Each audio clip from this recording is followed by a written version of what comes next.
What's going on, everybody? So loot boxes in video games are changing 100%. It's coming. They're going to be completely different now. Maybe not completely different, but they will have some major changes coming. So by 2020, Nintendo, Sony, and Microsoft have all agreed that any type of loot box in their video games is going to disclose drop rates, and it's going to be extremely clear.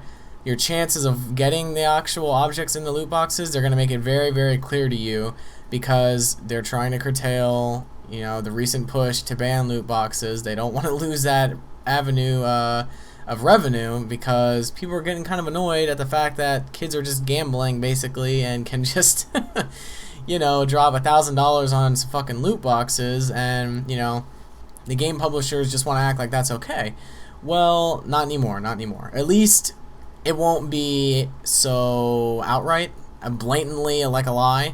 The rates will be there. You'll know 100% like if you're even gonna have a chance at getting it.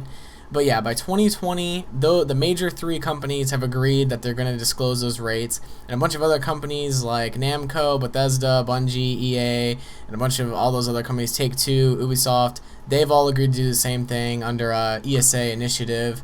So yeah, I mean, it's kind of crazy. I mean, I kind of wish that the loot boxes would just start being phased out.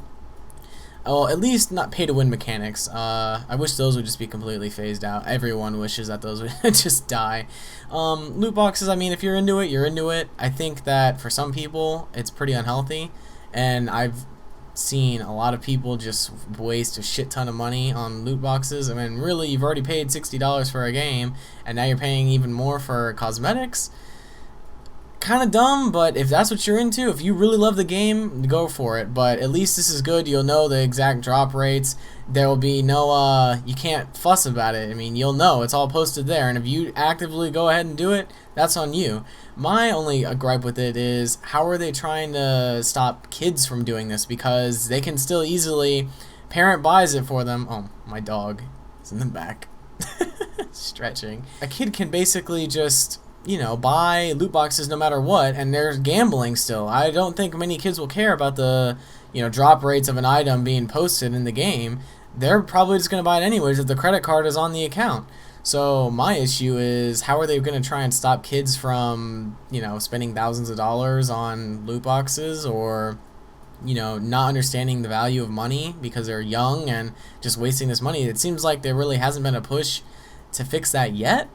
But I hope it comes soon. I hope it will come soon, because I think it's kind of a big deal. It's kind of a big issue. And one, I think it's just stupid how much time is wasted in loot boxes anyways. I don't give a fuck about cosmetics. I'd rather just have a good game that actually, fucking works, instead of having to waste, a bunch of the developers wasting a bunch of time and money into making loot boxes and cosmetics, and then making extra money from it when they've already, basically robbed me $60. Which I already think is still overpriced for a game. I wish it would go down, the overall price of games. I wish it would just be like a flat $30 thing across the board. But regardless, hopefully they start trying to tackle the problem with kids and loot box gambling.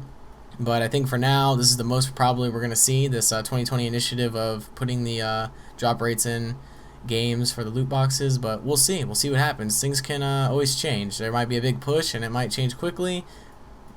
Probably not, but we'll see. And now we're moving on to Willoughby, Ohio. I think I said that right. Basically, two people robbed one of those mobile gaming stations, those things that people rent for parties. They robbed one of those, and they got a shit ton of stuff. They got 6 TVs, a bunch of PS4s and Xbox Ones, and 2 generators that were both valued at $10,000 each. At least, that's what it says. I don't know if there actually are $10,000 each, but could be together. Doesn't really say. But, I mean, that's crazy. Why would they even have all that stuff in the van still? Or why would they not have a facility where they can lock up the van so people can't just fucking bust into it and steal $25,000 worth of equipment? I mean, come on. That's insane. But, I at least it wasn't PC. At least it wasn't a mobile PC gaming cart, because it would have been $1 million worth of equipment. But geez, I mean, to think that they just had all that equipment sitting in the van, just a locked van. I mean, it's not that hard to get into a locked van. Like, especially for some criminals that don't really care. Like, they just bust a window open, hop in, steal whatever they want. That's kind of stupid. And, I mean, they're probably definitely going to be putting in some new security for their vans now. Hopefully they get it all back. I'm sure they did. I'm sure this is already reported. So, I mean, that's a lot of fucking stuff to hide. I'm sure they'll get it back. They were all caught on camera. I'll try to put some of the clips in there of that. That's just crazy, though. $25,000 of equipment. They better hope they have good insurance. And on to the final piece of news I'm not going to spend a whole lot of time on because there really isn't a whole lot of information, just speculation, possible things, but I've seen FCC listings a million times and it never ends up being anything. I think that most of the time companies just, you know, kind of put in the patent thing or the FCC like trademark or whatever just so people don't try and steal it, just in general, even though they're never actually going to go through with making it. But an SNES game controller for the Switch had an FCC filing recently that people found, and apparently it was done a while ago, I think back in 2018, but the information just became available now.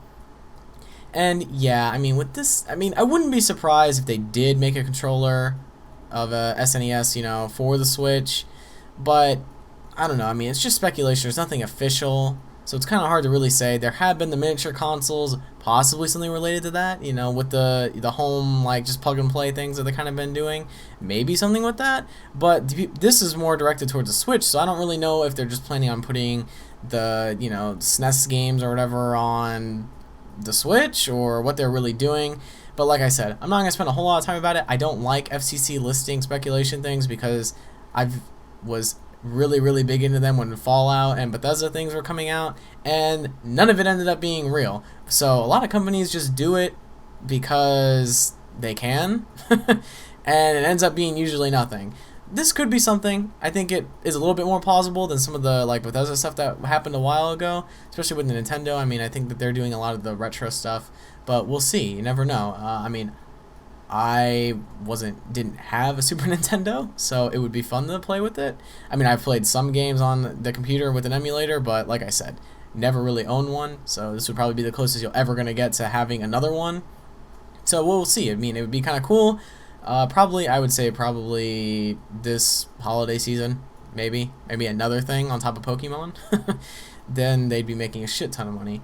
But yeah, as far as we know, it's not coming out for sure, not official, but we'll see. Could happen, could not. Alright guys, thank you all for watching, and I'll see y'all next time. Peace.